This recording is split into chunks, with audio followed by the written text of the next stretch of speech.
तो good morning सभी को। आज हमारा रनिंग का डे है 27। तो हमारे जादू सर को देख सकते हो, कोई भी आज नहीं आया। इस तरफ देख सकते हो, इस तरफ भी देख सकते हो। बाकी हमारा शेर उठ के आया है। अब्बू, हमारे जादू सर और मैं, तीन ही लोग पूरे सदक में, तीन ही लोग हैं। कोई नहीं देख रहा है, कोई दिखाई नहीं दे रहा है, कोई भी नहीं है। तो कोई बात नहीं, सबको ठंडी लग गई इसलिए अब आए नहीं। तो हमारा विवेक तो इसकी बोट आई है इसलिए वहाँ पर है, वो कल से आ जाएगा शायद। तो कोई बात नहीं, तू तो आएगा रोज। इसमें बोलना लाइक करो, फॉलो करो, लाइक करो, फॉलो करो।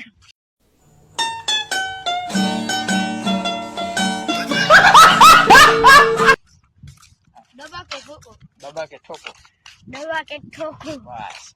तो कोई बात नहीं, सूखता सूरज भी उग चुका है। सूर्य भगवान शायद पीछे की ओर देख सकते उग गया है। तो फाइनली हमारे जादू सर कह रहे हैं कि लालो मूवीज में वो श्लोक आ रहा है, वो सुनाओ। तो कोई बात नहीं, जादू सर और हम दोनों बोलेंगे। तो चलो शुरू कर दे। कृष्णाय वासुदेवाय हरे परमात्मने प्रणत क्लेश नाशाय गोविंदाय नमो नमः, गोविंदाय नमो नमः। तो पीछे की ओर बस, तो फाइनली बस चली गई। तो कोई बात नहीं, हमारा ब्लॉग यहाँ पर ख़त्म करते हैं।